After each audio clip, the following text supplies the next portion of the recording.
Welcome back, everybody, to Prep Talk. Again, I'm Josh, and we're back again for this week's topic. It is, does God have laws? Again, we have Mark here with me. Mm-hmm. It's good to have you back, Mark. You have a good week? Yeah, it's great. Right on, man. I like this subject, to be honest with you. To me, the idea of living in a space, an environment, if you will, that has no law equates chaos. And I love having peace in my life. That's something that I hold dear. And in order to have peace, there has to be some sort of law in order to maintain peace. Mm-hmm. So I'd like to hear your thoughts on that. Yeah, we as Christians, I was raised a Christian, so I've always been in an environment where I understood that there was a higher power that had laws, and it was his desire for us to walk in his way. But we take these things for granted a lot, and when you look at society, a lot of times there seems to be a little more controversy when it comes to laws. As society, we have laws for everything, all kinds of laws. Oh man, I mean, it's almost too much laws. and that's the thing, and we'll certainly get into that. But that seems to be the case a lot of times. So it's a really interesting and maybe even a little bit controversial subject to cover.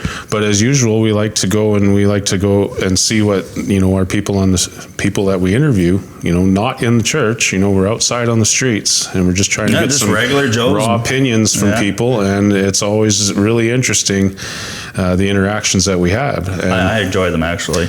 And actually, this particular subject, I didn't even think about it being as controversial as maybe it is. And so with everything going on in the world recently, maybe talking about laws, people aren't so comfortable to talk about laws right now. Yeah. So it was really interesting to see our responses. All right, well, let's head on out and see what they have to say. Okay. So today we're out here again, and we're asking people questions. And this week's subject, we're going to be asking people's opinions on how they feel about laws. As a society, why do we have laws? Why do we have to have rules and laws? Well, we have to so that we can keep some kind of order in society and safety and all of those different things that if we didn't have laws, we would have anarchy, which would not be good for all of the citizens, because laws help people to govern themselves, keep themselves in check, think about their actions, and protect others. Mm-hmm. So not just for our own benefit, but for other people's benefit as well. Yeah, for the benefit of all of society. Mm-hmm. Now, why do you think that is, though? Why do we have to do that? I mean, can't people just do the right thing? That would be great. But that's not the case with human beings. Unfortunately, yes. Unfortunately. Yeah. We all, well, not we all, but lots of people like to think that, we can govern ourselves, but everyone has a different idea of what is right and wrong, what they might feel is appropriate. It's not what the rest of society would feel is appropriate. So opinions vary. Yeah. So we have to have some kind of laws to have some agreed upon sort of censures around behavior. Mm-hmm. A foundation. Yeah, a foundation. Something at least that we can work off of. Yes. Yeah. Like this fella said over there, so we don't end up blowing ourselves up. Mm-hmm. But I think we, just to stay a little bit organized and can't be, in a sense, lawless, but I think we do have too many laws. I guess what I know, traveling in Southeast Asia, if we talk about lines on the road. You go to Laos, and there's no lines on the road really, and they're just driving everywhere.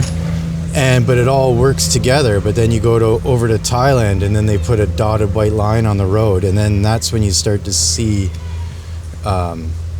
laws take effect on even culture. Like more people are stopping at the stop sign rather than rolling it, or nothing really ends up flowing as well as the traffic in Laos is insane. Like it flows so well. I'm just came off the top of my head when you talked about lines on the road. Like there's too many signs everywhere. Why do we need a sign for everything? Can't people think for themselves anymore? All right, and we're back. This last time that we were out doing our interviews, I forgot my headphones, so I actually didn't hear any of it, so it's all kind of on Mark on this one. And also we didn't have a lot of people that we had a few people that wanted to talk to us, but they didn't want to talk to us on camera, so we only have 2 interviews this time. What did you think about the people, what they had to say? Yeah. Well, the couple interviews we did have there that we just saw are some really great points. I just maybe want to touch on a couple of the points from people that we weren't able to show. But overall, the consensus there seemed to be understanding that laws are important to have in society. There's some pros and cons to laws, but everybody seemed to agree that there needs to be some kind of structure. Right, there needs to be some kind of foundation. Like one gentleman said, if we don't have them, they're going to, we're just going to blow ourselves up. We'll destroy ourselves if there's no control, if there's no guide. And unfortunately, that's true. Like the other lady brought up too, same thing. We have to. These laws are for the benefit and not just ourselves, but as society as a whole, so we can function as a society together. Because unfortunately, as human beings, things don't always go smooth and hunky-dory. Well, this is my opinion on it. In order to have good structure, to have where we can coexist, we have to be able to be unselfish. So if we are only following what I want to do, then that doesn't really give room for what you want to do, and so forth and so on, right? So we have to come to an agreement, a law that we both abide by, in order for us to coexist together, right? So. Well, and this was some of the points brought up too by our people that we talked to, that laws tend to be subjective relative to the lawgiver. And so that's why in some countries some things are permissible, and in another country they're not. In some countries there's no traffic laws. I can't remember what country it is. Our friend brought up the one, I think in Bangladesh or some places, they have a rule where you don't have to look in your mirrors and worry about the cars behind you or beside you. All you have to do is worry about the cars in front of you. And you actually don't have to do your shoulder checking and all that. It's the responsibility of the car behind you to pay attention to what you're doing.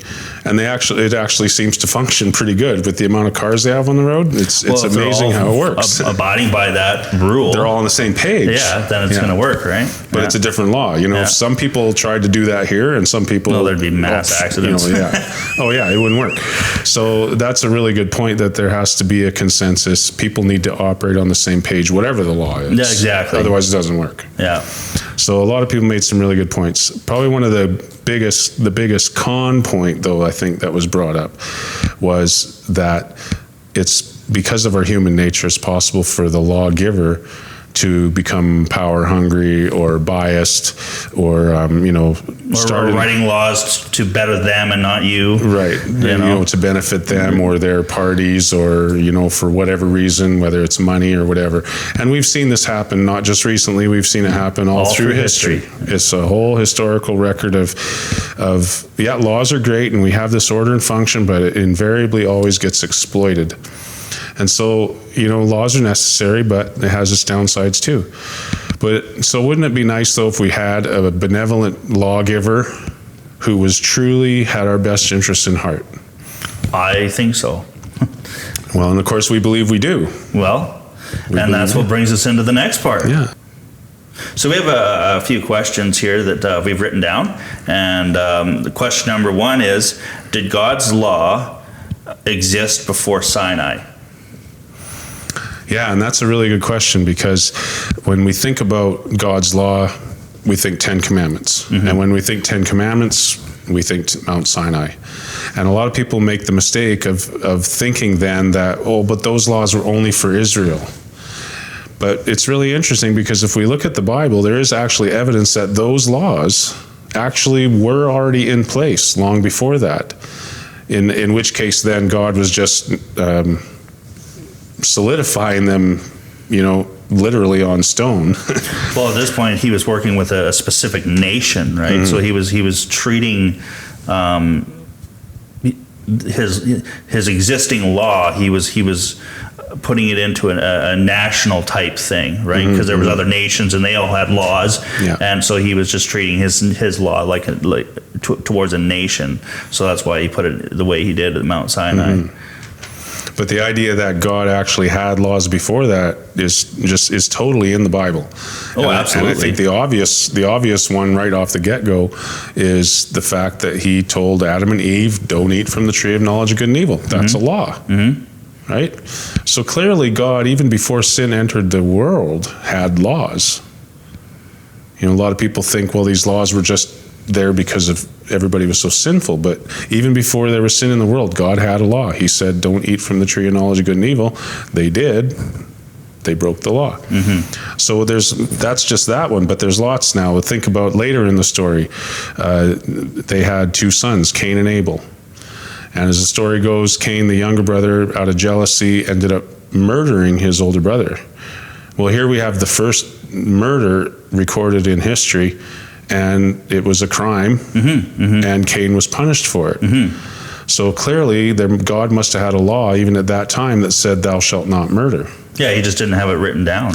But that's one of his commandments, right? Exactly. Yeah. So clearly, in God's mind, it was in existence at that time. It isn't even. I would put forward that it was a known fact, that it didn't need to be written down. Everybody knew thou shalt not murder, right? So it wasn't that it had to be on stone.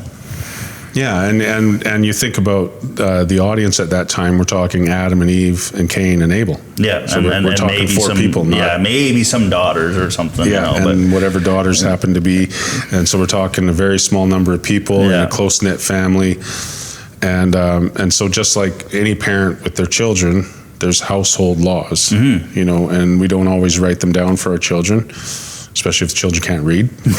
So we verbally tell them this is the law. And so it was totally within reason for God to have verbally said to them, just like he did with the tree of knowledge of good and evil, that he doesn't want people murdering people. Especially since now death had come into the world because of sin. Right, yeah. So it makes sense for God to have explained to them, we don't want death to happen. Death is going to happen already. We don't want to make it happen. Yeah, let's not make it happen. So that's basically what murder is. Yeah. So here we have an example already of one of the 10 Commandments existing long before Mount Sinai, way before. So, but that's not all there is. There's more. So we have that one's murder. We have Genesis chapter 39. We have another one, and I believe this is the one where Joseph was in Egypt, and he was working in the house of one of the Egyptian authorities, and the man's wife tried to come on to Joseph. And now remember, this is Joseph, son of Jacob, who Jacob later became Israel.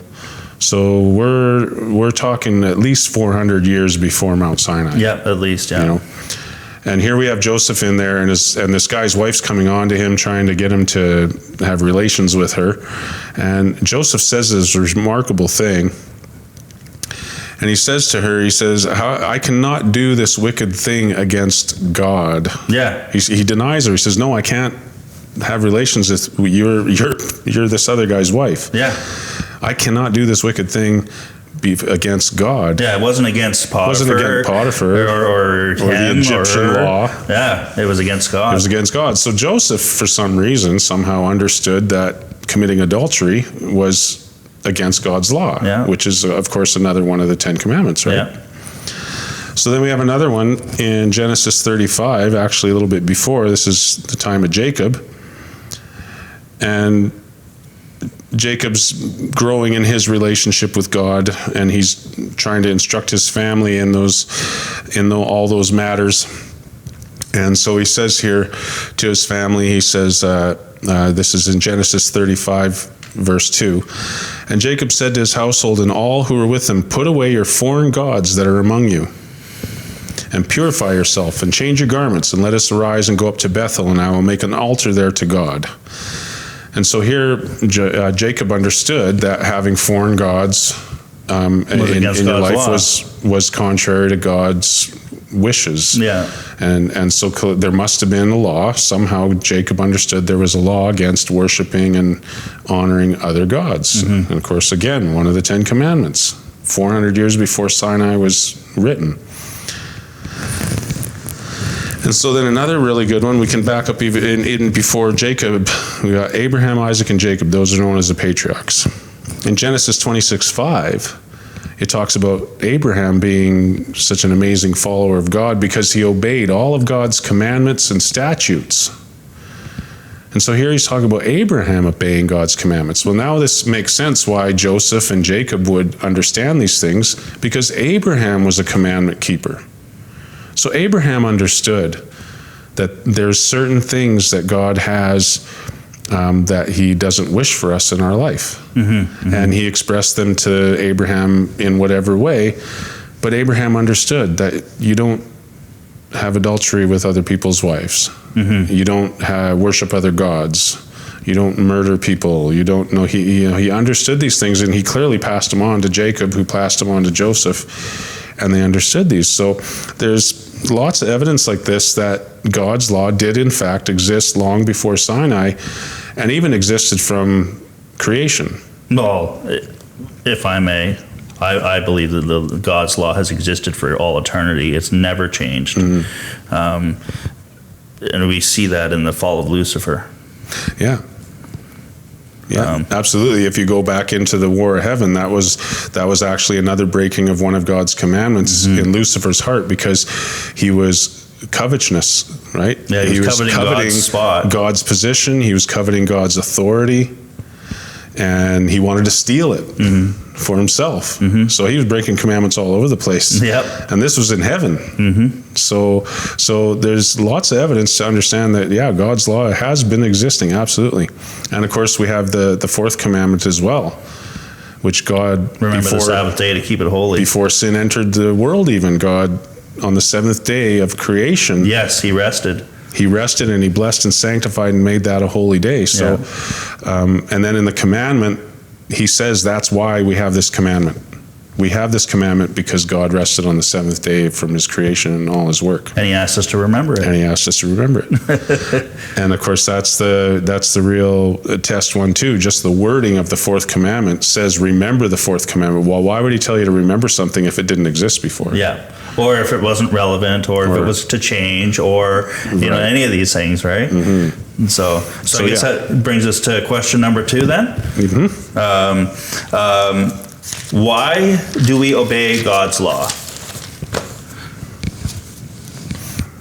All right. So, why do we obey God's law? Now, I suppose some people outside of the church, or maybe they've even left the church, maybe they've been grossly misinformed, but I know there's a lot of people that have this idea that we obey God's law because we're in fear of punishment. Oh, I understand that a lot of people feel that way. I don't feel that way.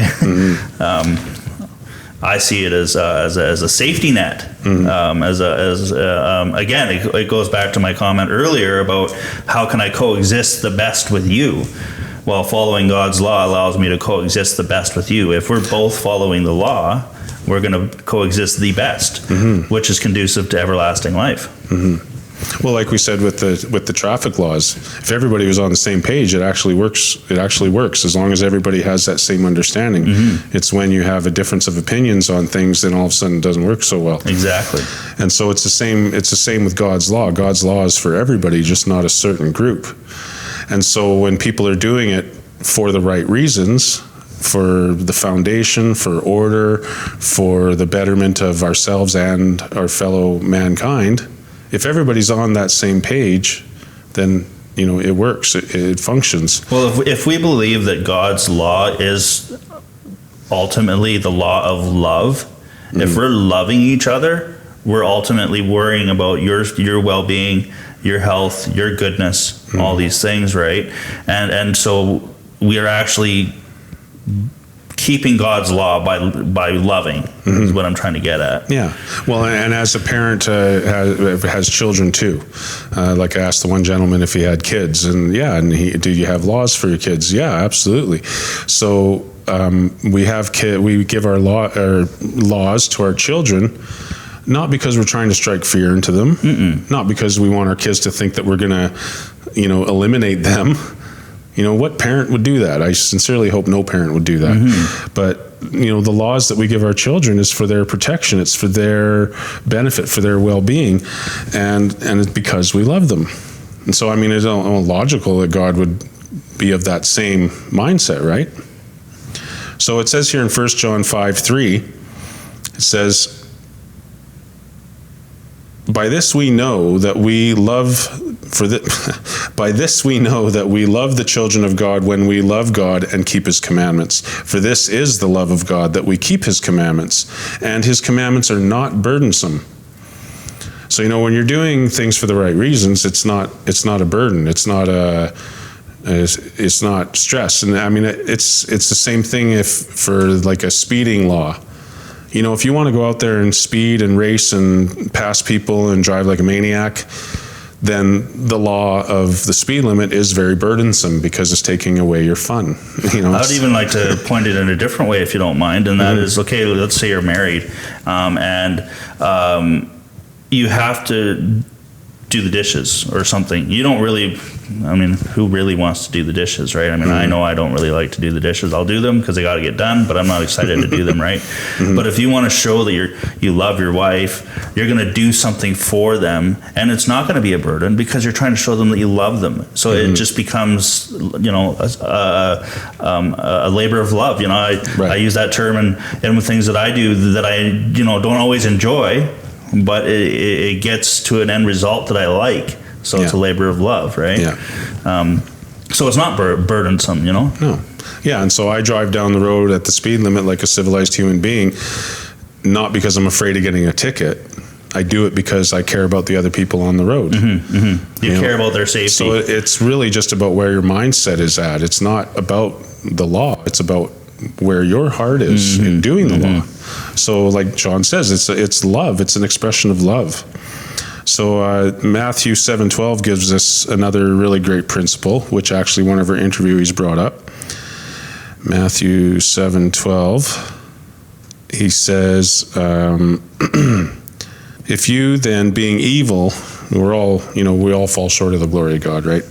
If you then being evil know how to give good gifts to your children, how much more will the Father who is in heaven give good things to those who ask him? Therefore, whatever you want men to do to you, do also to them. For this is the law and the prophets. So here, when the Bible talks about the law and the prophets, it's talking about the Old Testament laws, ordinances, the commandments, this whole way of life is summed up in this law and the prophets. And here, this is exactly what Jesus is saying. For this is the law and the prophets. Whatever you want men to do to you, do also to them. So that's the golden rule then. Yeah, so this is just a really great founding principle, right? And so yeah, so if you want people to be honest with you, be honest with people. If you want people to treat you respectfully, be respectful. It's these kind of things, right? If you want people to respect you, but you're disrespectful to them, how is that going to work, right?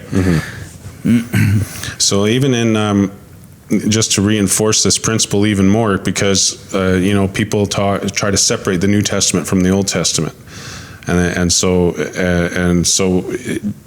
this verse here is actually from Deuteronomy. So this is the Old Testament, and I got to get to Deuteronomy, and this is chapter 10, verse 12 and 13. So this is Old Testament stuff. And he says here, "And now, Israel, what does the Lord God require of you, but to fear the Lord your God, to walk in all his ways, and to love him, to serve the Lord your God with all your heart and with all your soul, and to keep his commandments of the Lord and his statutes, which I command you today for your good." So this is Old Testament. He's saying to do it for your, these are for your good. And he said, and the commandment is to love the Lord your God with all your heart and soul. So even in the Old Testament, the commandments were about love. They weren't about punishment. They weren't about that. It always was about God's love. That was the foundation for keeping God's law right from the get-go. And Satan went against that. Well, that's really what this is all about, actually. Satan wants self-love. Satan wants to love himself. He doesn't want to love other people or other beings or God. He wants to love himself, and he wants everyone else to love him, right? Whereas God's kingdom is based on loving others, taking care of others. And Jesus did that on the cross. He's done that right from the beginning. He created life. He gave us a world to live in. He created us. That was love. Creating life is love, right?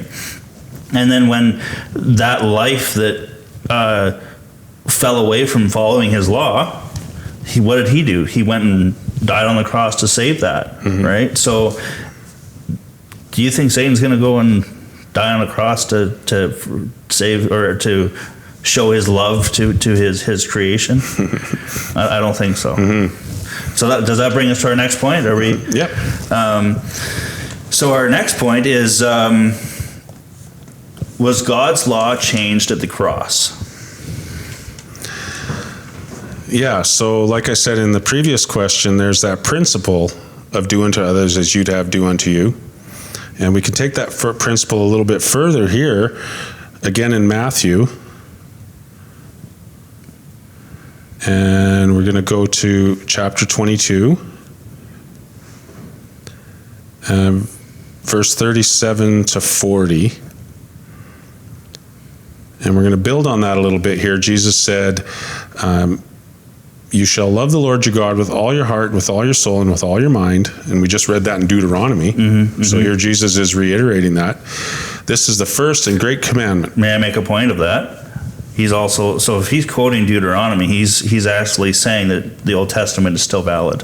He's using it as scripture. Yeah. This was scripture for Jesus. Yes. Yeah, absolutely. Good point. So he says, this is the first and great commandment, and the second is like it. You shall love your neighbor as yourself. On these two commandments hang all the law and the prophets. So Jesus just pretty much paraphrased what we just read in Deuteronomy. He just paraphrased that. And again, like one of our interviewers brought that exact point up too. He said his law to his children was to don't hurt yourself and don't hurt others. Yeah. So, but Jesus makes the point here. He says all the law and the prophets hang these two commandments hang all the law and the prophets. So it's really interesting because a lot of people say, well, these are the new commandments, and all those other ones were done away with at the cross. And so now we just have to follow these two. Oh, okay. And so this is where some of the confusion comes. So they say, this is the new commandments that God issued. And as we just pointed out, he was just quoting Deuteronomy. Yeah, I know. So this isn't something new. We just showed that this is not something new that Jesus just quoted. Yeah. This was in place all the way back in Deuteronomy. So, but people say, this is the new commandment, other ones don't matter. So the question, did something change at the cross? Is this God saying something is changing? Well, they're saying that the Ten Commandments don't matter? They're saying the Ten Commandments, we're not obligated to the Ten Commandments anymore. So can I ask you a couple questions then? Sure. So if the Ten Commandments no longer are valid, then I can go out and murder your wife. That's no problem then, right? No. Well, of course. Well, that wouldn't be very loving of your fellow man, wouldn't it? No, it wouldn't be. So I can lie to people. That doesn't matter. I don't think that would be very loving of your fellow man either. Like, how do you love your neighbor as yourself if you're lying to them? Exactly. Yeah. Okay. So we've just eliminated a couple. So I think the only commandments that they really think are done away with is maybe 2, maybe 3, and that would be, thou shalt not have any other gods before thee. Nowadays, people seem to not care about that. And for sure, the 4th commandment, which is remember the Sabbath day. Those are the only ones that they really, really care about. That don't seem to that they fight about. Yeah, exactly. Well, and even those two, which is interesting because he said, again here, what he said, you shall love the Lord your God with all your heart and your soul and your mind. This is the first great commandment. There you go. So the that's first great commandment is love the Lord your God. And so that would include not worshiping other gods. That's right. That would also include remembering his Sabbath. Authority as creator by celebrating because his seal is in the 4th commandment. His holy day. Yeah. So we honor God as a creator on his holy day. And when I mention his seal, what I'm talking about is he says, in 6 days, I, the Lord, have created the heavens and the earth, the sea, and then all of them that in them is, right? So he's saying, I am the creator. And if you look at all the other 10 commandments, he hasn't said that any kind of where his authority lies, right? It's only in the 4th commandment. And it's very interesting to me that they attack the one commandment, or they wanted to get away with or remove the one commandment that has his authority in it. Yeah.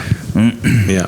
And what better way to honor and respect that authority than to rest take with him. Time out for him on that day. Yeah. Like that's a good way of showing how much you love someone. Yeah. Just even like when someone has a birthday. When you show up for their birthday party on their birthday. Yeah. You don't show up any old day and say, well, it's fine. You don't show up the next day and go, oh, well, I'm here. Sorry, I'm late. It would be a greater show of love if you showed up on the day that was asked you to be there. Yeah. No, absolutely. So, and that's just it, because a lot of people say, well, I can worship any day. I can take any day. Well, can you take any day for your wife's anniversary? Yeah. So when Jesus says here, on these 2 commandments hang all the law and the prophets, I think that's what he's saying. We have the first 4 commandments are on how to love the Lord your God with all your heart and mind. And then we have the other 6 commandments that says how to love your neighbor as yourself.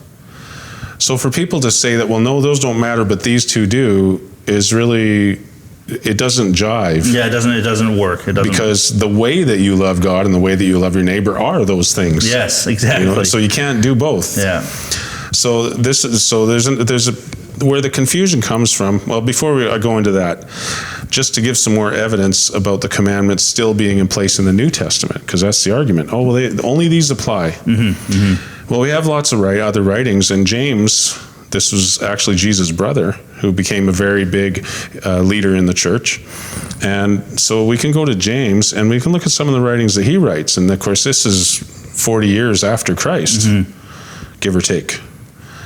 And so James is preaching here and writing letters, and this is what he is teaching after the cross. And this is in James chapter 2, verses 8 to 11. And this whole section is really great. But starting in verse 8, he says, if you really fulfill the royal law according to the scripture, and again he reiterates this, you shall love your neighbor as yourself. So now he quoted Jesus there, who quoted Deuteronomy. But if you show partiality, you commit sin and are convicted by the law as transgressors. For whoever shall keep the whole law and yet stumble on one point, he is guilty of all. And then now he gives some examples in verse 11. For he who said, do not commit adultery, also said, do not murder. Now, if you do not commit adultery, but you do murder, you have become a transgressor of the law. So here he actually uses 2 of the 10 commandments as examples of what he's talking about. He's saying, if you stumble on even one part of this whole law, you're still a lawbreaker. So even if you don't commit adultery, but you do commit murder, you're still a lawbreaker. So he's saying these laws are still actually in place. And this is 40 some years after Christ died on the cross. And he's still showing these. And he even calls it the law, the royal law. He calls it the law of liberty. And he goes on to say, so speak as so speak and do as those who will be judged by the law of liberty. For the judgment is without mercy to the one who has shown no mercy. Mercy triumphs over judgment. That's a big favorite of a lot of people. And they distort that to think that means that we don't have to judge anything.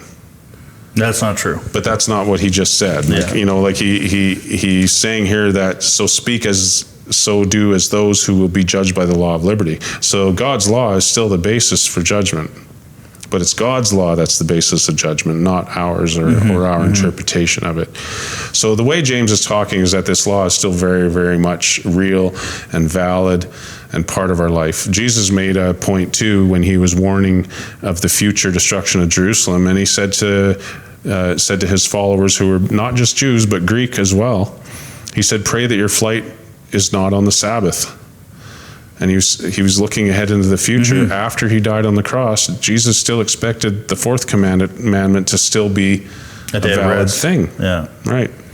So the problem people get confused by, and we don't have time to get into it real in depth, but I can just give a few clues of these passages, would be the Colossians 2 passage.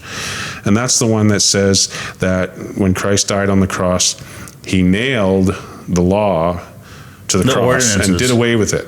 He did away with the ordinances. Right. So if we read the passage, and we can pull that up, and we can show the passage in Colossians 2, the wording there specifically talks about these handwriting of ordinances. And of course, we think, is he talking about the commandments? Everybody says, well, he's talking about 10 commandments. But were the 10 commandments handwritten? They were not handwritten. They were written on stone by the finger of God. And then Moses broke those commandments when he came down. That's right. He smashed the tablets. Yeah. So then, in my investigation, I thought, well, maybe Moses engraved the second set. No, he didn't. He cut the stone out. He cut the stone out. Carried that stone back up the mountain, and then God wrote it again. And then God wrote it again in his finger. Yeah. So even the second time, God still wrote it in his finger. Yeah. So these are not, so to say the handwritten ordinances were nailed to the cross, we can't take that to mean the 10 commandments. That wouldn't make sense. So that would take us back to understanding what the handwritten stuff is and what was written in stone. Well, that would take us to the Ark of the Covenant. Back when they were coming out of Exodus, out of Egypt, they created the Ark of the Covenant. Well, inside the Ark of the Covenant, they put the 10 Commandments, the stone that God wrote.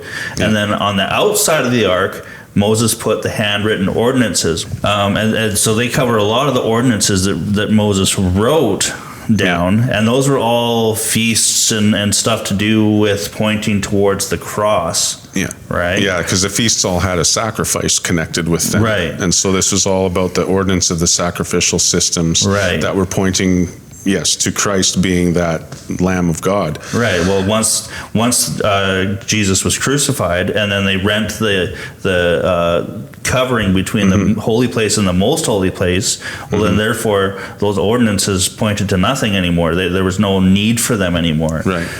And Christ fulfilled those by his death. He, like Jesus said, I did not come to abolish the law, I came to fulfill it. Exactly. Well, that's what he did on the cross. He fulfilled those laws. Yes. And of course, when he died, he said, it is finished. Yes. And this was his statement. And so Paul here is saying in Colossians that he nailed those handwritten ordinances which were against us to the cross. Which were against us, really interesting wording, because now we can go back to Deuteronomy again.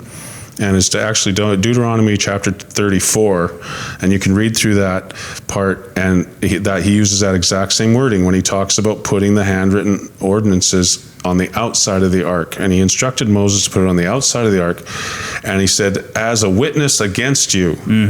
So no, the 10 commandments were inside the ark. But this book of the law, this handwritten book of the law that had all these ordinances about feasts and festivals and new moons and all this dietary stuff and all these things that God had instructed. I think circumcision was probably in there too. Yeah, I think so, yeah. And so he said he put it on the outside of the ark to serve as a witness against you. And then he goes on to say, because you're a stubborn, stiff-necked people, and he says, you can't even do things right while I'm here. How much worse is it going to be after I'm dead and gone? So he's basically saying, these laws and ordinances are going to sit here in your face because you guys aren't getting it. You need to learn. And so Paul goes into further detail on this in his letters to the Galatians and to Ephesians as well. And he talks about this more, that these laws were added. Well, added to what? They were added to the 10 Commandments. They were added to God's already existing law. And he said it was added till the seed should come. And I think this is in Galatians chapter 2. And of course, once Jesus came, died on the cross, well, then they don't need to be there anymore. Exactly. Yeah. And so, we have a lot of evidence in these letters that it was talking about these other handwritten ordinances, and they were fulfilled at the cross and are no longer binding. And to me, it only makes sense because, I mean, as a universal agreement, we all agree, thou shalt not murder. Thou shalt, a lot of people nowadays are committing adultery, but they all know the effects of it. They know that it hurts their relationship, right? So, people that don't want to hurt their relationship don't do it. Right, so they know there's consequences to these things, right? Yeah. So don't commit adultery, don't murder, don't lie. We know that lying causes problems in the long run. Yes, we all have had a white lie here and there, but we know that it causes problems. So we all would agree that lying is not the best thing, right? So the only commandments in the 10 Commandments, like I said earlier, are a couple of commandments that are being argued, right? So. But they're still in the 10 Commandments. So I think the problem is more that we don't want to follow a couple of commandments than it is that they're still binding or not. Yeah. Right. Well, and I'm glad you brought that up, because this, I think, is actually going to be our next episode. I got to check the schedule. But it is interesting that, everyone, like you said, everyone agrees that we need to have some kind of structure. God's commandments were given as a display of love for us, for humanity, so that we can share that love relationship with him. But it's certainly interesting that these couple of commandments, there's only a couple that have really actually been altered or changed, but it's not by accident that has happened either. And so the Bible has actually warned us about that, that this power from the devil will come up and seek to change times and laws. That's right. Yeah. And we can actually see, and we'll look at this a little bit in that episode, where we can see one of God's commandments just outright disappeared, and we can see how another one was the principle of it was changed. Yeah. And so there is certainly an attack on God's law, and as people were saying, just to kind of summarize, these laws are for our benefit. In a perfect world, laws are for our benefit, for harmony, for love, and that's why God has had these laws. And if anybody wants to destroy them, well, it's the devil that wants to do that. And God says transgression of the law is lawlessness, and it's sin. And sin is lawlessness. Yeah. And so when you take away the law and you say there is no more, well, that's lawlessness. Yes. And yet this is what so many churches are saying now, is that, there's no law now anymore. We're under grace. Well, that's lawlessness. Yes, I agree. So, this really is the work of the devil that's going in and eroding these thoughts and these mentalities. And so, we're going to look at that a little bit more in one of our future episodes. Awesome. Sounds really good. Well, I really appreciated this episode. I thought it was really interesting. I like talking about these things. Anyways, again, I'm going to put my little plug in here. Put a comment below. Ask a question where we'd be happy to put it in a future episode, or if you want to come to our church and actually have a discussion here, we have a private study every Sabbath. At I think it's 11:30, right? We have our private study. Yep. And we start a live service at 10:30 if you want to watch it online.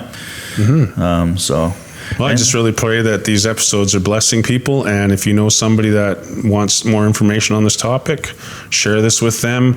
You can leave a message in the comments, and we'll get back to you and direct you to more in-depth studies on these amazing topics. Sounds good, man. Well, Mark, all right. Till next week. You bet. All right.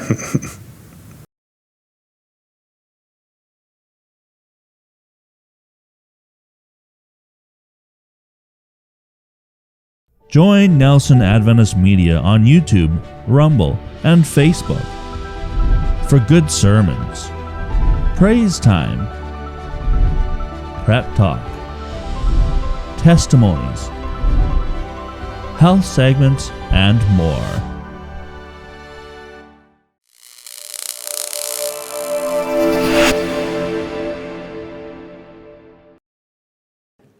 Well, folks, I want to say thank you for watching our programming. But I would also like to invite you to further our ministry by liking and subscribing, both to YouTube and Facebook. That'd be wonderful. God bless you.